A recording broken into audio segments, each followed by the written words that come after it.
Hello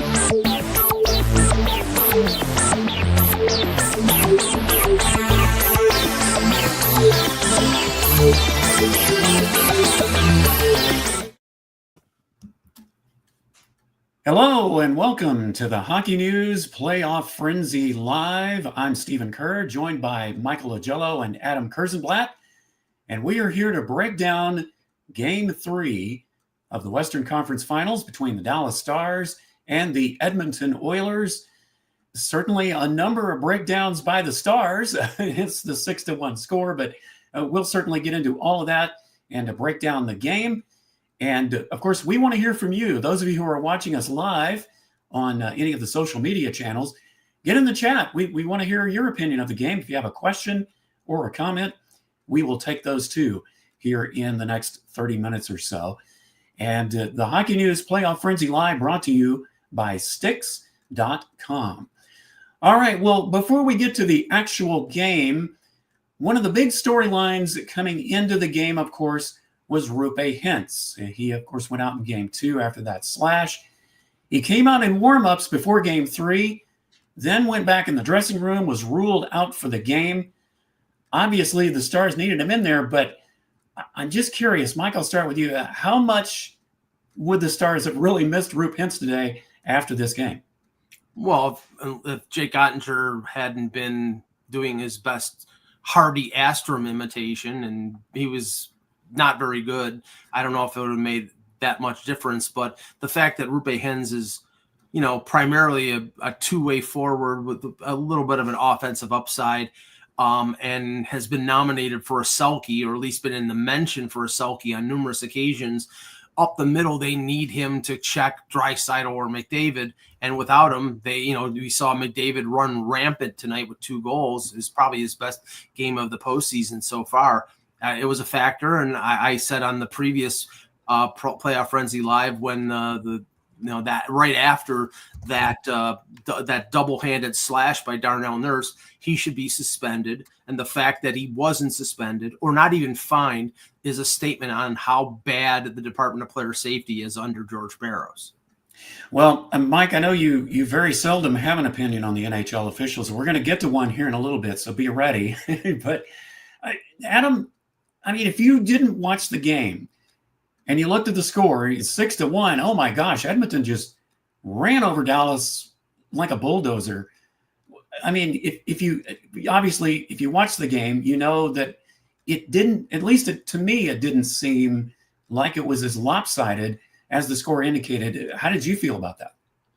Well, when you look at this game, it wasn't lopsided. Like, Dallas was the better team, and all the analytics back this up. Like, even if we just look at just some of the natural stat trick numbers, even strength, Dallas had a 14-8 high danger chance advantage in this game. Like, this was a goaltending battle where Skinner was the better goalie and Ottinger, he just didn't look confident. When you're a goaltender and you don't have confidence, you get small. You start using your glove hand a little bit more, your blocker more, instead of facing shots and position wise. And that's really what happened here. This game was 2-1 after 2 periods. Like, this was not a, 5-0 after the first period game. Roope Hintz would have made a huge difference in this game because it was so close. And it's just mental errors for Dallas. That Zach Hyman goal, the first one where he gets that breakaway, that's just miscommunication from the defense and players just stop skating. The second Zach Hyman goal is another example of that. Like, there were just so many moments in this game where you're looking at it like Dallas just had that second of they stopped skating or they weren't paying attention and Edmonton went the other way. So overall, this was just kind of a game of mistakes where even though Edmonton didn't have a ton of chances and didn't create a ton of offense, they were able to make the most of their opportunities. And Steven, the biggest mistake of the night was the Mikko Rantanen sort of flyby late in the second period when they've dominated the second and outshot the Oilers 22-7, and they could get out of the period down 2-1. And Rantanen, I think it was a lazy play, not getting the puck out of the offensive zone, and McDavid goes in and beats Ottinger. Now, Ottinger, maybe he needs to stop the puck there, but that was a dagger goal that I think killed any momentum that second period had for the Stars. Right. Well, before we get to some of the other breakdowns of the game, Playoff Frenzy Live is presented by Sticks.com. Why break the bank on sticks? You can get pro-level composite sticks without the pro price tag at Sticks.com. That's Stix.com. All right. So, yeah, let's get to some of the things that happened here. And, I mean, Edmonton was very sloppy in the first period, but before they even scored a goal, they actually had 9 giveaways to 2 for Dallas, and the Stars didn't capitalize on that. And, Mike, I'm just curious, before they scored that first goal and you saw them miss some of those opportunities, did you have kind of a foreboding that something like this might happen? Well, yeah, they gave Stuart Skinner confidence, and we know that his I think his confidence early in the game is determinative of what's going to happen to the Oilers, because if he lets in an early goal, then I think he starts to be the guy who's got a almost like 820 save percentage, and if he gets off on a good roll, then he's the guy who has. I think he has the most shutouts in the playoffs right now. So they needed to cash in early. They didn't. And Edmonton was sort of lying in wait for them. And then finally, when they got their opportunity late in the first period with those 2 goals in 36 seconds, I mean, you could say that the game was over with there. It wasn't. I mean, Dallas kept playing well into the second, but that's a tough thing to come back from 2 goals in 36 seconds when maybe you've had the better of the play. Yeah, I mean, just how quickly things can turn, how quickly things can go with a game. You're scoreless, and then all of a sudden you go down 2-0. All right, so Mike, your officiating question for the day is, did the officials miss a delay of game call on Kulik that led to Edmonton's first goal? I mean, I saw 2 or 3 different replays of it, and I was like, it was really hit or miss. I don't know. I've seen worse calls in terms of too many men on the ice, or where it's sort of a neighborhood play. I mean, in a playoffs, I don't know if in a 0-0 game, maybe I would have let it go, but I mean, things can turn in a playoff series on one missed call, and maybe the referee should have called it, but I don't know. If it was me, I was like, Yeah. Well, now here's something to consider. And Adam, I'm going to pose this to you. Coaches are not allowed to challenge on penalties. Should they be? So I don't think that coaches should be able to challenge on penalties like hooking, tripping, those type of things.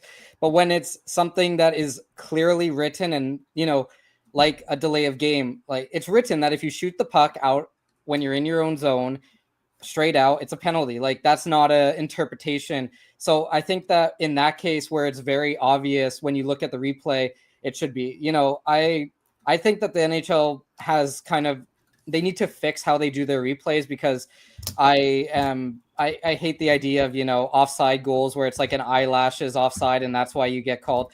Like replay is there to help. This would have been a perfect opportunity to help that situation. And, in a game like this where, as we mentioned, moments can change, like Edmonton doesn't get a penalty and then they go and score 2 goals. That's a massive momentum change. So why not help your referees ensure that they're making the right calls? Like that's probably a 10-second review, or even have somebody from the league office just call down and say, hey, by the way, you guys, this is a delay of game penalty. Like I understand that the refs can't see everything because there's bodies in the way, but if it's as obvious as that is when you look at it on a first replay, then that should be something that maybe the NHL looks at next season. And here's where technology can come in here, because we've seen in World Cup soccer, the offside rule, or the puck going, or the ball going over the goal line, or in tennis where you're determining out or in based on the sensor on the ball. I mean, how difficult is it to put something on the puck that tells you if it hits the glass or doesn't hit the glass? I mean, you would think it's relatively easy, but I don't get it. Like I said, too many men on the ice calls are subjective. puck over the glass. It depends on if anybody sees anything. I mean, if Toronto saw that puck was out over the glass, and they didn't buzz before the puck was dropped, then that's the ball being dropped by the NHL. Yeah. Well, also, like, I know that arenas are loud, but you can hear a puck hitting glass. If you can't hear the puck hitting glass, then 4 people shouldn't say, I think it hit something. Like, sound travels. And yeah, like I said, I know that arenas are loud and everything, but you can definitely hear a puck hitting something. Like, it's just, that's how sound works. So, I mean, we can look back on this and say this was a missed penalty by the refs. There's tons of missed penalties every game, but like, this is a situation where it had a massive momentum change in the game, and it's something that could have been solved by 10-15 seconds of the ref just skating over to the box and looking at an iPad. All right, well, great takes. And, I'd say just about every game has got something that you can that the officials about. But now we got into Stuart Skinner a little bit. Now, obviously, he was great today. The Edmonton Oilers should be able to take solace in the fact that Stuart Skinner can win a game without having to pitch a shutout. I mean, he can give up a goal and not completely fall apart, at least in this particular game. But let's dig into Jake Ottinger a little bit more. I am curious because just about every one of Edmonton's goals today came either on a 3-on-1 rush or on a mini rush. Mm-hmm. So, Mike, I will ask you, how much of it was the Stars' defense not being able to contain Edmonton's rush as opposed to Jake Ottinger not stopping the puck? Well, the ABC broadcast had it at 4 goals on rushes, which was the most of any team in any game in the Stanley Cup playoffs this year. That's defensive break. And this is a team that's good defensively.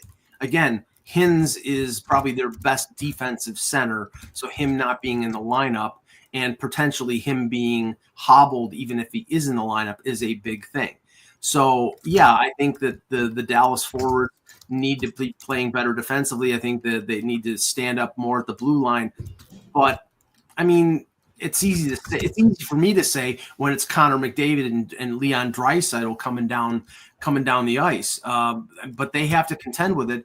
I do think that at times Dallas finally started to impose their physical will, like I think they need to do to win this series. The hit by Petrovic on Connor Brown that knocked him out of the game. I mean, he might be out for a while because that was a high hit that didn't get called. And I don't know if watch that one, will get fined or suspended. But Trent Frederick got knocked into the boards and knocked into the net. So Dallas started to push, and I thought something was going to happen at the end of the game because they had Bichel and Petrovic out there with their Bombay doors open, somebody, but nothing happened. But they have to be more physical against the Oilers to win. And right now they've sort of been passive. I thought they were passive tonight at times. And that's interesting because, I mean, the Stars do have some guys that can hit. I know, Bichel has shown a tendency to, but he's been kind of hanging back. And, those of us who keep up with the Stars enough know that Jamie Benn, he's certainly not shy about delivering some hits. So, and it was actually the Oilers who kind of set the tone early in the game with a hit. Now, in case you're just joining us, you are, of course, listening to the Hockey News Playoff Frenzy Live, and we want to hear from you. And, the questions don't have to come from the three of us. We'd like to find out what you have to say. Here's a good question here from Mace Aviation 05. He says, at what goal did you say, yep, they are cooked? Mike, what about you? Yeah, it was the McDavid goal at the end of the second period. I thought that, like I said, they're dominating 22-7 shots on goal in the second period. They were the better team by leaps and bounds. They needed to, then they got the goal from Bichel to make it 2-1, and they pressed, and they had a couple opportunities to tie the game, and to give up a goal with, I think it was 18 seconds left.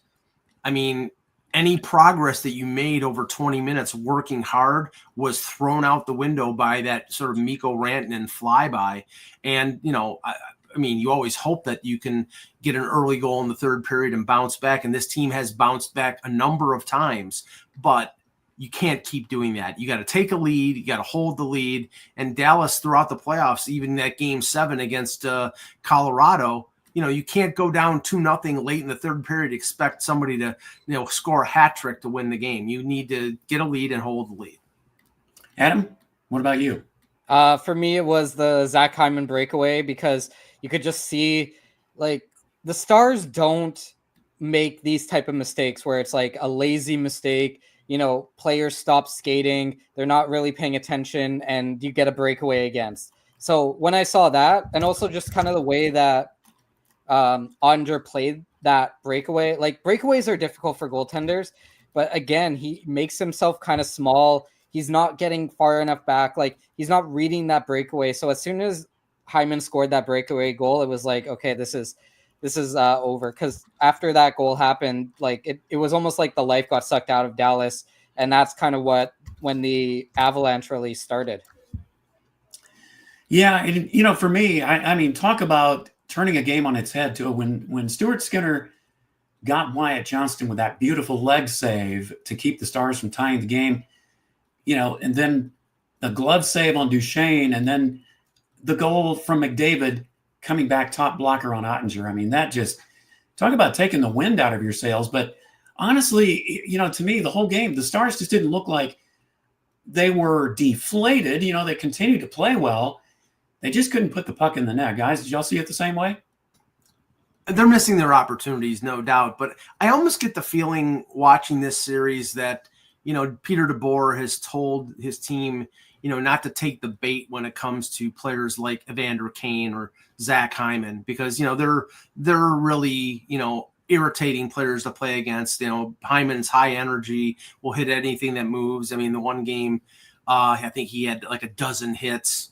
And, it's tough to play against. Kane is just dirty. Kane is always been a dirty player. He's extremely talented. He's got a lot of talent, but he's always been sort of a scum bucket when it comes to like sticking people or kneeing people. And then you're missing the worst one of them all, which is Corey Perry. So I think that DeBoer probably told, and he knows, he knows Perry pretty well. I think he probably told them to, don't take the bait. But at a certain point, you can't let a team like Edmonton take the physical advantage of the series, and you have to respond. I think the one thing they're concerned about is guys like Mason Marchment, who are physical players. He always gets called for penalties. Yeah, always. He's always been a magnet for minor penalties. So that's probably a factor here when it comes to the Stars. Here's an interesting question: what was more shocking, the final score or how early it felt over? I didn't feel like it felt over that early. Adam, how would you assess that? Well, I didn't feel like it was over until about midway through the third period, or I guess midway around the third period. Like, this was a tight game, and it just felt like Dallas kind of ran out of gas. And I do wonder how much of that, not having Roope Hintz in the lineup, not just physically, because you have to divvy up those minutes a little bit differently, but just mentally, like, you're missing your number one center on this team. Like, that is an emotional hit and a mental hit for that entire team, because he has been so good for them all year. So, you put Hintz back in the lineup. Does that give that team, Dallas, like a boost? But if you take him out, does that kind of have the opposite impact? So I think that once that Hyman goal happened, that first Hyman breakaway, it just, that opened up the floodgates. And I think that's kind of where the game changed, because it was Dallas's game for the majority of it. Like, Edmonton played well defensively, but as I said, like, they couldn't produce a ton of offensive chances. And it really came down to Ottinger just not being Ottinger in this game. So I think it was a lot closer than the score says. And it was a lot closer for longer than people feel, especially when you look at that scoreline in the end. Well, Connor McDavid showed up today. Surprise, surprise. He only had 3 goals, but he had 17 assists coming into the game, and he gets 2 goals. Now, here's a fun fact for you guys. Did you know that Connor McDavid, before Sunday, had never played in a matinee playoff game?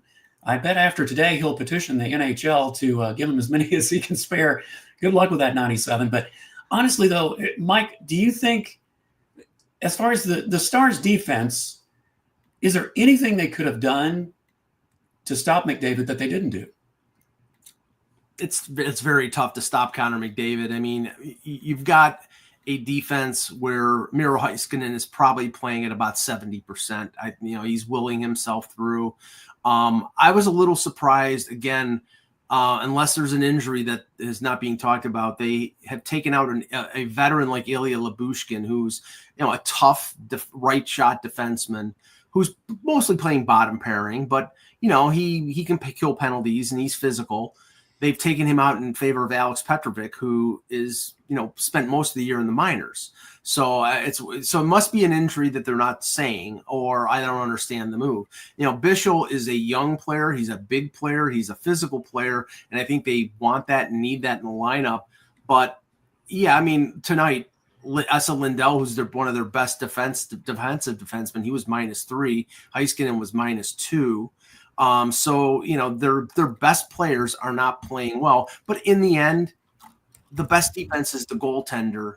And I'm starting to wonder whether we may see Casey DeSmith at some point, because Ottinger's career numbers against Edmonton are not great, especially in the playoffs. He was not good last year in the playoffs. He's been okay in 2 games and not good in 1. I mean, if they go down 3-1, you may see Casey DeSmith at some point. Yeah, that's a good point, because at what level would you say, Jake Ottinger needs a break? But this is the playoffs. How can you take a break if your guy is doing well? But when you're running into a buzzsaw like the Edmonton Oilers, yeah. Adam, what do you think? If it gets to that point, do you think Casey DeSmith will get a shot? Well, obviously I watched Casey DeSmith last year with Vancouver, and he was going to be, after Demko went down in the first game of the round 1, he was the starter for Vancouver. And then he went down, and then we all know what happened with Artur Silovs. They went with him the rest of the way. But,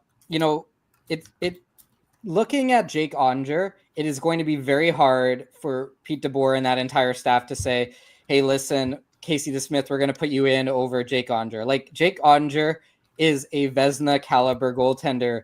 He's going to be on Team USA's Olympic team. Like, this is a guy who's gotten you here. I know that he had a bad game and that, he hasn't had a great necessary history against the Edmonton Oilers, but like, that is a massive moment.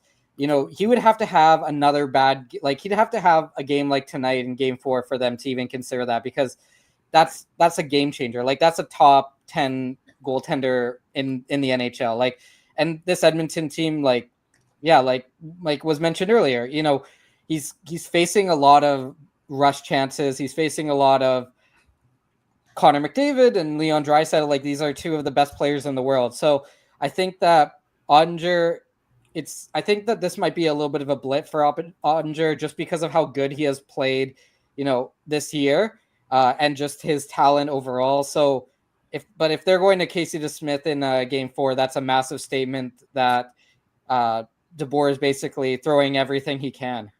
Well, I don't think he's going to go to DeSmith in 4. I think he's going to stick with Ottinger, because Ottinger has carried them most of the way. But if they go down 3-1 and Ottinger, as he played badly last year against the Oilers, and he's playing, not up to the standard that he did when they played Winnipeg in the second round or Colorado in the first round, then DeSmith may be somebody. And once you go to Casey DeSmith, you're not going back to Ottinger. It's like that's a desperation move, in the sense that you've tried everything.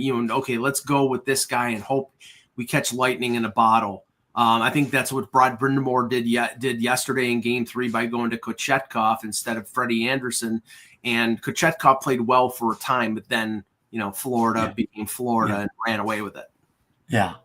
Well, one of the things that I have observed with the Stars, and that certainly has concerned me almost since the playoffs began, during the regular season, the Stars were tied with Winnipeg for 3rd with a 3.35 goals per game average, scoring goals. In the playoffs, that average has dropped to 2.67, and perhaps the biggest reason for that is 4 shutouts. I mean, they were kept off the score sheet only once in the regular season, and that didn't happen until April. So, Adam, what would you say is the biggest culprit of that the Stars, for some reason, especially on the road, are just having so much trouble scoring goals lately? Well, goals dropping in the playoffs is not like abnormal. Like it happens, right? Team because the team gets defensively better, and you're not playing, the 32nd, 31st, 30th team anymore. Like there are goals that drop off, but like you look at guys like Tyler Seguin, Jamie Benn, Matt Duchene, even Jason Robertson, like these guys aren't producing. Like your best players aren't producing, and we've seen it. We've seen coaches, whether that is Rob Brendamore last night or in the past with Pete DeBoer. Like your star players need to get going in order to really win series. Like depth is great. Depth will win you championships, but your star players will get you to that opportunity. Like Jason Robertson is a game breaker. Like he just can't score. Like he had 5 shots tonight, but he just can't score for whatever reason. Sagan has that experience. Matt Duchene, Jamie Benn, these are all guys who they rely on, and they're not really even getting offensive production from the blue line. It's really been the Mikko Rantanen show, and when he gets shut down, then the whole offense gets shut down. So I think that the Stars really need to change up how they do their lines. I know that they have done that already this series, but I would be interested to see if they just throw everything into a blender when it comes to the offense and really just see what happens, see who they can pick up. And once again, once they get Hintz back, that's going to make a massive difference. But I think that we're at the point where throw everything you can into a blender, see what comes out, see who's going, see who can motivate each other, and then kind of move on from there. Well, certainly to your point about Robertson and Ben Duchene, you can even throw Mason Marchment and Evgeny Dadonov in there. They only have 4 goals between them during the playoffs. So that's certainly a great point. Well, before we want to touch on the Eastern Conference finals, but before we do, anything else about this game that we haven't talked about that stood out to you? Mike, I'll start with you. Well, I think that and sort of extrapolating on what we were just talking about, I thought that the Stars' advantage in this series was their depth up front. And clearly right now, you see, Adam Henrique, you see, it's every ex-Maple Leaf that you can think of, Connor Brown, Kasperi Kapanen, and it's like they're getting more sandpaper and production out of their bottom 6 than Dallas is. And I didn't expect that. I really thought that Dallas's bottom 6 was superior. Now, right now, Edmonton's top 6 is outperforming Dallas's top 6. And if their bottom 6 is outperforming Dallas's bottom 6, then game over, folks. But it's a long series, and we'll see what happens on Tuesday night in game 4. Adam, your thoughts? I think that this is a great opportunity to remember how good Ryan Nugent-Hopkins is, because I feel like he often is forgotten because you have McDavid, Draisaitl, Evan Bouchard, Zach Hyman. Like Ryan Nugent-Hopkins had 3 assists tonight. Like that is somebody who I think doesn't get enough credit necessarily. Like I know that he has had a little bit of a drop off in the regular season, but this is a guy who former first overall pick, been in Edmonton during those tough years, and is now really stepping up when the team needs him the most. So I really feel like Ryan Nugent-Hopkins needs to get a little bit more credit for exactly how Edmonton has progressed to this point, and he's going to be big for them if they do beat Dallas and if they move on to the Stanley Cup final. Well, the biggest question, other than, of course, whether Roope Hintz will play in Game 4, is can the Stars bounce back from this? They're down 2-1. They've got to tie this thing 2-2, I would think, to have a chance to win. We'll certainly soon find out Tuesday night. But let's get to the Eastern Conference Finals. The Florida, Carolina, you mentioned Kochetkov a little while ago. It almost looked like it might work, but man, if there is a team that has ever been snake bit, it's certainly in that game, it had to be the Carolina Hurricanes, because they were certainly in it for a while, and then all of a sudden, boom, boom, boom. It was just, you look up, and Florida's just scoring goals. Mike, what was your assessment of Game 3? Well, I thought that Boston had the snake bit advantage on Toronto over the last decade, but it's getting like that with Florida and Carolina. And this is 7 straight Eastern Conference final victories for Florida over the Hurricanes. Now, again, I don't think the Hurricanes are as good as a lot of people think. They got back past New Jersey without Jack Hughes. I didn't expect them to beat Washington, but they did, and I'll give them credit for that. Freddie Anderson has turned into playoff Freddie with the 2 games that he played and the 2 losses in Carolina. Kochetkov played well. But Florida is just a bad matchup for Carolina. And when Sam Reinhart's out of the lineup, Jesper Boquist just steps in and scores the game-winning goal. So it's, I expect a sweep. They say Reinhart may play tomorrow night. I would say why? Just hold him off, because give him a week's rest until the first game of the Stanley Cup final, because you're probably not going to need him against the Hurricanes. I know Rod Brindamore was publicly kind about Frederik Andersen's performance because he's the coach and he should be. But when he made the change to put Kochetkov in, he called it a vibe change. So, Adam, I'm curious, before Game 3 started, when you heard that there was going to be a change of goal, did you think it would make any difference at all? Well, I don't think that necessarily it matters which goaltender Carolina plays, because Anderson and Kochetkov are pretty similar. Like, you go with Anderson because he is a little bit better overall. He has that playoff experience, and Kochetkov is still learning the NHL ropes. But overall, I didn't think that, I understand what Brandon is doing. Like, sometimes you just need that change in goal, and it kind of sparks the team. And also, when you're playing with your backup goaltender in, you play a little bit differently. But I mean, this was a game where you looked at Sebastian Aho, like Matthew Tkachuk went after him right off the face-off. Like, nobody kind of stood up for Sebastian Aho, and like Florida just kept running all game. Like like Michael said, this is a bad matchup for the Carolina Hurricanes. Like, the Carolina Hurricanes are good. Like, but they can't beat the Florida Panthers. Like, they're a little bit kind of like the Buffalo Bills, when they went to all those finals and just couldn't win. Like, it's kind of like a similar situation where it's like, no matter what they do, something comes up. But I think that they're going to win at least one game. Like, you can't lose 16 straight conference final games. Like, eventually something's going to go your way. But I guess we'll see exactly what happens. But I think that there's a lesson that Carolina really needs to learn, is that you need to be able to match that physicality with Florida, which they haven't done yet. And you can't let them run you over. Like, I know that Florida has big players like Alexander Barkov, whether that's Matthew Tkachuk, like their entire lineup feels like they're, 6'5", 250 pounds.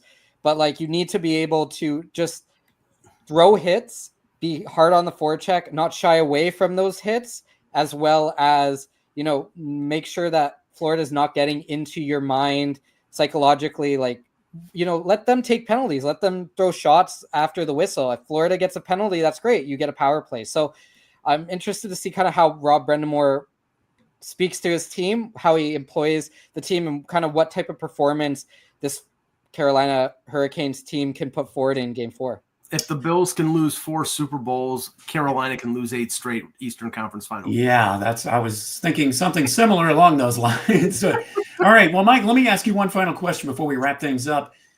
Whether it's Dallas or Edmonton that gets in the finals, and yes, we are assuming that Florida is going to either sweep the Hurricanes or certainly win the series, right. But whether it's Dallas or Edmonton, can either one of those teams stop the defending Stanley Cup champions in the final?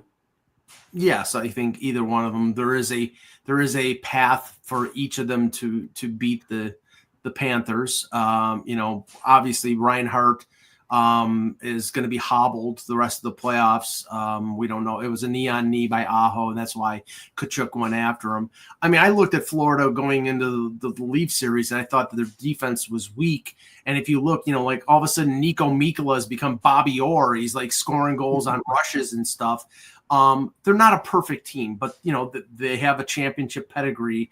And Edmonton would have the motivation of losing in Game 7 last year. So I think there's a potential for both of them to win, but I think Florida is the favorite. All right. Well, before we go, we need to mention, hey, the U.S. won another gold medal today, and in the men's worlds, beating Switzerland 1-0 in overtime, no less. And wouldn't you know, I believe puck drop for that game was about an hour before the start of the Dallas Edmonton game. So, of course, they would overlap each other. But congratulations to the U.S. for doing the men's world. Certainly, a lot of great storylines there.